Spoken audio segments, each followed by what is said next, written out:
తాకట్లో ఉన్న మీ బంగారాన్ని విడిపించి ఆ రోజు ఆన్లైన్ రేటుకి కొంటాం. Sharma gold company. నమస్కారం, వెల్కమ్ టు సుమన్ టీవీ. నేను గీతాంజలి. ప్రస్తుతం మనతో పాటు ఇస్కాన్ నుంచి ప్రణవానంద ప్రభుజీ ఉన్నారు. వారితో మాట్లాడదాం. హరే కృష్ణ ప్రభుజీ. హరే కృష్ణ. గురు పౌర్ణిమ, ఆషాఢ శుద్ధ పౌర్ణమినే గురు పౌర్ణమి అంటారు, వ్యాస పౌర్ణిమ అంటూ ఉంటారు. చాలా విశిష్టత ఉంది పౌర్ణమికి అని చెప్తున్నాను. అంటే ప్రతి నెల వచ్చే పౌర్ణమిలు తెలుసు మనకి, కొన్ని మాత్రం ప్రత్యేకంగా ఉంటాయి. శ్రావణ పౌర్ణిమ, కార్తీక పౌర్ణిమ, మాఘ పౌర్ణిమ, ఇలా. అందులో విశేషంగా చెప్పుకునేది ఆషాఢ పౌర్ణిమ గురించి. విశిష్టత ఏంటండి? అసలు ఆ రోజున ఏం చేయాలి, ఎవరిని పూజించాలి, ఎవరిని ఆరాధించాలి, ఇలా చాలా సందేహాలు ఉన్నాయి అందరికీ. వీటి గురించి వివరించి. మనకి వ్యాస పూర్ణిమ అని అంటారు. వ్యాసుల వారి అవతరణ దినోత్సవంగా చెప్తారు. వ్యాసాయ విష్ణురూపాయ వ్యాసరూపాయ విష్ణవే నమో వై బ్రహ్మనిదయే వాసిష్ఠాయ నమో నమః. సాక్షాత్తుగా భగవంతుడి యొక్క స్వరూపమే వేదవ్యాసుడు. వేదములను విభజించేసి మనకి పురాణ ఇతిహాసములన్నింటినీ కూడా అందించిన మహానుభావులు అనమాట.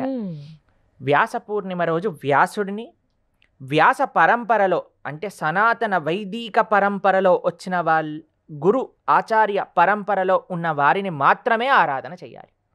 ఈ మధ్య మనం చూస్తూ ఉంటే చాలా మందికి పూజలు చేసేస్తూ ఉంటారు గురు పూర్ణిమలో ఇక్కడ అక్కడ అని.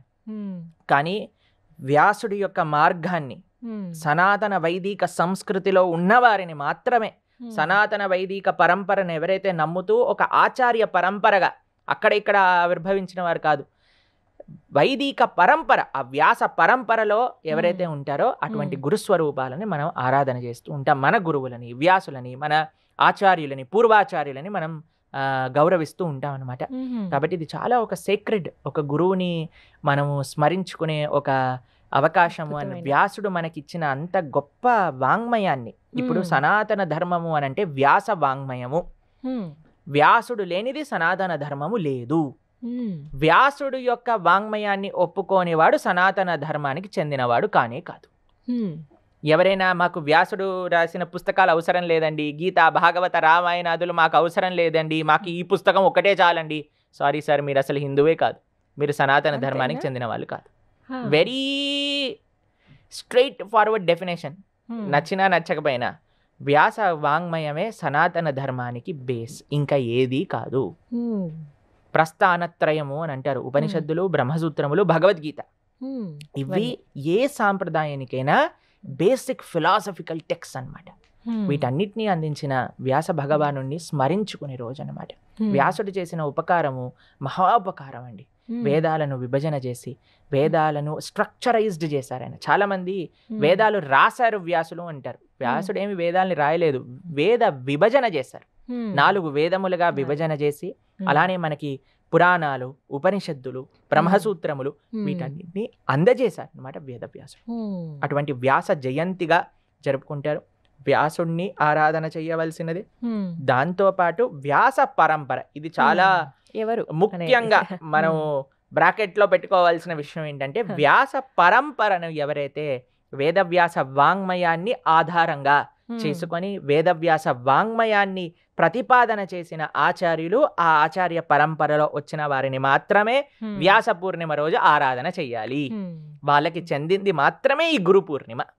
గురువు అంటే చాలా మందికి, అందరినీ ఇప్పుడు తెలుసా అండి, మేము ఒకసారి మా కాలేజ్లో రోడ్ పైన వెళ్తుంటే ఏ గురు అని ఒక ఫ్రెండ్ని పిలుస్తున్నారు.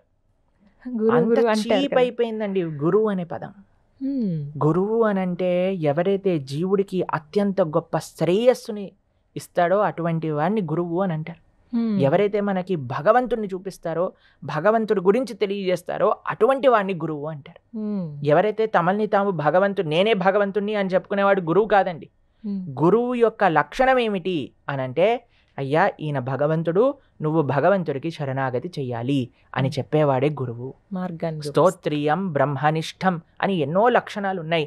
శాస్త్రాలు అధ్యయనం చేసి ఉండాలి.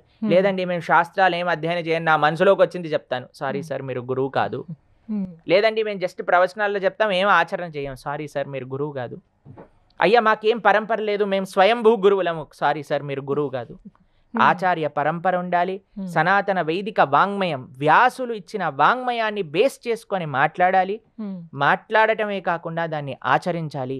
సద్ వైష్ణవ వైదిక పరంపరలో వాళ్ళు వచ్చి ఉండాలి, వైదిక పరంపరలో ఉండాలన్నమాట. అంటే ఎవరైతే ఎవరెవరిని ఏంటండి పూజించాలి ఇప్పుడు ఆ రోజున ఎవరిని పూజించాలి? వ్యాస భగవానుని పూజించాలి. మనం ఏ పరంపరని ఫాలో అవుతున్నామో ఆ పూర్వాచార్యుల్ని పూజించవచ్చు, మన గురువులని పూజించవచ్చు, అంతే. అంతవరకు మాత్రం. వ్యాస వాంగ్మయానికి వ్యతిరేకంగా మాకు వ్యాస వాంగ్మయమే అవసరం లేదు అన్న వాళ్ళు గురువులు ఎప్పటికీ కాలేరు. అటువంటి గురువులను మనం ఆరాధన చేయకూడదు కూడా. ఎలా ఆరాధించాలి ఆ రోజున? ఆరాధించే ఇప్పుడు విధానం చూడండి, చెప్పండి. గురువుకి ఇంకా ఒక శిష్యుడికి ఉండే ఒక సంబంధం అత్యంత సెక్రెట్ సంబంధం, అత్యంత స్పెషల్ సంబంధం. కబీర్ దాస్ని అడుగుతారు, అయ్యా గురువు గారు ఇంకా కృష్ణుడు, గురు గోవింద్ ఇద్దరు వచ్చి నీ ముందు ఉంటే ఎవరిని ప్రణామం చేస్తావు అని అంటే కబీర్ దాస్ అంటారు, ఫస్ట్ నేను గురువుని ప్రణామం చేస్తా, ఎందుకంటే గురువు వల్లనే కదా నేను గోవిందుడు ఎవరో తెలుసుకున్నది అని అంటారు. కాబట్టి గురువు యొక్క ముఖ్యత్వం జీవితంలో చెప్పలేమండి. ఎవరు సద్గురువులు? ఇప్పుడు చాలా మంది మార్కెట్లో గురువులు అయిపోయారు, చాలా మంది గురువుల ముందు చాలా పెద్ద పెద్ద టైటిల్స్ పెట్టేసుకుంటున్నారు. కానీ ఎవరు సద్గురువులు, ఎవరు సద్ ఆచార్యులు అని అంటే ఎవరైతే శాస్త్రాలలో చెప్పిన విషయాలను తెలుసుకొని ఆచరిస్తూ ప్రతిపాదన చేస్తారు. శాస్త్రాన్ని ఎప్పుడైతే మనము నెగెట్ చేస్తామో అప్పుడు మనము వాళ్ళని అంగీకరించము. మీకు ఒక విషయం చెప్తాను, మన పరంపరలో బుద్ధుణ్ణి కూడా మనం అంగీకరించాం, ఎందుకంటే బుద్ధుడు కూడా వేదములను అంగీకరించలేదు కాబట్టి. అప్పుడు బుద్ధుని కూడా సైడ్ చేసేస్తారు అనమాట. ఎందుకంటే వేదాలను అంగీకరించింది దానికి ఒక పర్పస్ ఉంది. మనం బుద్ధుడు యొక్క రహస్యం ఎందుకు ఆయన అలా చేశారు అనే విషయాన్ని మళ్ళీ చెప్పుకుందాం. కానీ ఆయన బేసికల్ గా బుద్ధుడు ఏం చేశాడు, వేదాలు వద్దు అని చెప్పారు. కాబట్టి మనం బుద్ధుడిని కూడా ఆరాధన లేదు. ఎక్కడైనా మనం బుద్ధుడి గుడి చూస్తామో మన సనాతన సాంప్రదాయంలో చూడం. ఎందుకనంటే వేదాలను తిరస్కరించారు కాబట్టి. ఎవరైతే వాంగ్మయాలను తిరస్కరిస్తారో, ఎవరైతే శాస్త్రాలు వద్దు అని చెప్తారో, ఎవరైతే మనకి శాస్త్రములు అవసరం లేదు అని మాట్లాడతారో, ఎవరైతే వ్యాస పరంపరను వాళ్ళు రెస్పెక్ట్ చేయరో అటువంటి వాళ్ళు ఎప్పటికీ గురువులు కాలేదండి. మీకు తెలుసా, గురువు పుట్టినరోజుని వ్యాస పూజ అని అంటారు. గురువు గారి పుట్టినరోజుని వ్యాస పూజ అంటారు. ఎందుకు అనంటే గురుస్థానంలో ఉండడానికి ఒక లక్షణమే వ్యాసుడు చెప్పిన విషయాలను ఆయన రిపీట్ చేయడం. ఇప్పుడు మేము ఎన్నోసార్లు చెప్పాం, ఆచార్యులు ఏవైతే చెప్తారో వాటినే మేము మీకు ప్రతిపాదన చేస్తాం, ఒక పోస్ట్ మ్యాన్ లెటర్ ఇచ్చినట్టుగా, అంతేనా? ఇది గురువు యొక్క కర్తవ్యం. మన పూర్వాచార్యులు వ్యాసుడు ఏమైతే చెప్పారో వాటిని అలా తీసి ముందుకు అందించాలి, ఒక వారధిగా. Not anything, nothing to be subtracted, nothing to be added, just present it in your own style. కానీ మనకి వేదవ్యాసుడు వాంగ్మయం అవసరం లేదు, ఎటువంటి పురాణ ఇతిహాస విషయాలు ఏం అవసరం లేదు, నీ అంతటా నువ్వే ఒక మ్యానుఫ్యాక్చర్ చేసుకొని చెప్తాను, లేదా నాకంత తెలుసు నా నుంచే వినండి, లేదా నేనే భగవంతుణ్ణి నన్నే ఆశ్రయించండి, లేదా భగవంతుడు ఈయన కాదు, ఈ వేరే మతానికి చెందినవాడు ఈశ్వరుడు అని చెప్పే వాళ్ళు ఎవరిని కూడా మనం గురువుగా స్వీకరించకూడదు, వాళ్ళ ఆరాధన చేయకూడదు. కాబట్టి ఇది సనాతన ధర్మానికి అన్నిటికంటే పెద్ద థ్రెట్ ఏంటి అంటే ఎవరైతే ఆథరైజ్డ్ పరంపరలో లేరో వాళ్ళని ఆరాధన చెయ్యటము, వాళ్ళని ప్రామాణికంగా తీసుకోవటము. సనాతన ధర్మంలో జ్ఞాన సముపార్జన, గురువు యొక్క పద్ధతి ఏంటో తెలుసా అండి? జ్ఞానాన్ని మనకి ఇవ్వటం. తత్విద్ధి ప్రణిపాతేన పరిప్రశ్నేన సేవయా ఉపదేక్షంతి తే జ్ఞానం జ్ఞానినః తత్వదర్శినః. కృష్ణుడు భగవద్గీతలో ఒక విషయం చెప్పారు, నీకు ఆధ్యాత్మిక జ్ఞానం కావాలంటే ఒక గురువు దగ్గరికి వెళ్ళి కూర్చొని చక్కగా ఆయన చెప్పే ప్రవచనాన్ని శ్రవణం చేస్తూ, ఆయనకి సేవ చేస్తూ, ఆయన దగ్గర నుంచి ప్రశ్నలు అడుగుతూ నువ్వు జ్ఞానాన్ని సముపార్జన చెయ్యి. మన సనాతన ధర్మంలో ఎక్కడ కూడా చేతులు పెట్టి జ్ఞానం ఇవ్వటం, మ్యాజికల్ చేసి జ్ఞానం ఇవ్వటం లేదండి. కేవలం ప్రవచన మార్గంతో, శ్రవణంతో మాత్రమే జ్ఞాన సముపార్జన అనేది లభించింది. కాబట్టి ఎంత గొప్ప ఆచార్యుల యొక్క జీవితాలను చూసినా సరే వాళ్ళు శ్రవణం చేసి గురువుతో కనెక్షన్ని ఏర్పాటు చేసుకున్నారు. కాబట్టి అటువంటి ఎవ్వరు చేసిన మోసాలలో మనం పడకూడదు. జాగ్రత్తగా మనం కేర్ఫుల్గా ఎవరు వైదిక ధర్మాన్ని, వ్యాసుడు చెప్పిన ధర్మం అంటే ఏంటండి?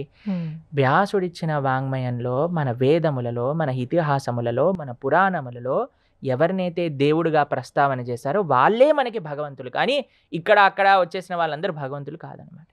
భగవంతుడి యొక్క అవతారం ఏంటి? ఇప్పుడు మీరు అంటున్నారు కదా, ఇందాక మీరు అన్నారు కల్కి సినిమాలో కల్కి గురించి చెప్పారని. అన్ని లక్షల సంవత్సరాలు కలియుగంలో ఎండ్ అయ్యే కల్కి అవతారం గురించి వేదవ్యాసుడు ప్రస్తావన చేశారంటే మధ్యలో ఉండే దేవతలందరి గురించి ఎందుకు చెప్పలేదంటారు? అంటే వేదవ్యాసుడు పరిణితి కాదంటారా ఈ భగవంతులందరిది కూడా? చాలా మంది అలా అనుకుంటారనమాట. ఆ. అయ్యో పాపం వేదవ్యాసుడు ఎన్నో సంవత్సరాల ముందున్నాడు కదండి, అందుకే పాపం తెలియలేదు ఈయన వస్తాడని. వెనక. కలికిని చూసిన ఆయన వీణనెందుకు చూడలేదట పాపం. కాబట్టి వేదవ్యాసుడు మొత్తం దృష్ట, మీరు భాగవతంలో లాస్ట్ క్యాంటో 12th క్యాంటో చదివితే అసలు కలియుగం ఎలా ఎలా ప్రోగ్రెస్ అవుతుంది, కలియుగం ముందుకు వెళ్తూ వెళ్తూ వెళ్తూ ఎలాంటి లక్షణాలు వస్తాయి, మానవులు ఎలా అయిపోతారు, అన్ని విషయాలు A to Z వ్యాసుల వారు రాశారు. ఇందులో పొందుపరుచున్నాయండి ఇవన్నీ. శ్రీమద్ భాగవతం 12th స్కందం మనం చదివితే. కాబట్టి అన్ని వ్యాసుల వారు, వ్యాసుడు సాక్షాత్తుగా భగవంతుడు. భగవంతుడికి తెలియంది ఇంకేమైనా ఉంటుందా అండి? అయితే ఆ రోజు భాగవతం చదవటం ప్రారంభించొచ్చా? తప్పకుండా. ఇంకా వ్యాసులు విల్ బి మోస్ట్ హ్యాపీ. ఎందుకంటే ఆయన మోస్ట్ అన్నిటికంటే గ్రేటెస్ట్ రియలైజేషన్ తో రాసిన పుస్తకమే శ్రీమద్ భాగవతం. కాబట్టి అటువంటి పుస్తకాన్ని కానీ చదువుకోవటం స్టార్ట్ చేస్తే చాలా విశేషం. ఆ రోజున ప్రారంభిస్తే మంచిది. చాలా మంచి విశేషం. ఆ రోజు చాతుర్మాస్యం కూడా ప్రారంభం అవుతుంది. 4 నెలలు నియమంగా నిష్టంగా మనం ఉండడానికి ప్రయత్నం చేస్తూ ఉండాలి. ఎవరైతే సన్యాసాశ్రమం తీసుకుంటున్నారో వాళ్ళకి చాలా సీక్రెట్ పీరియడ్ అనమాట ఈ చాతుర్మాస్య దీక్షలు అని కూడా చేస్తూ ఉంటారు. కాబట్టి చాలా ముఖ్యం. గురు పూర్ణిమ, వ్యాస పూర్ణిమ. గురు పూర్ణిమ అంటే వ్యాస పూర్ణిమ, వ్యాసుడికి మన యొక్క కృతజ్ఞత తెలుపుకునే రోజు. అది ముఖ్యత. హరే కృష్ణ ప్రభుజీ. హరే కృష్ణ, హరే కృష్ణ.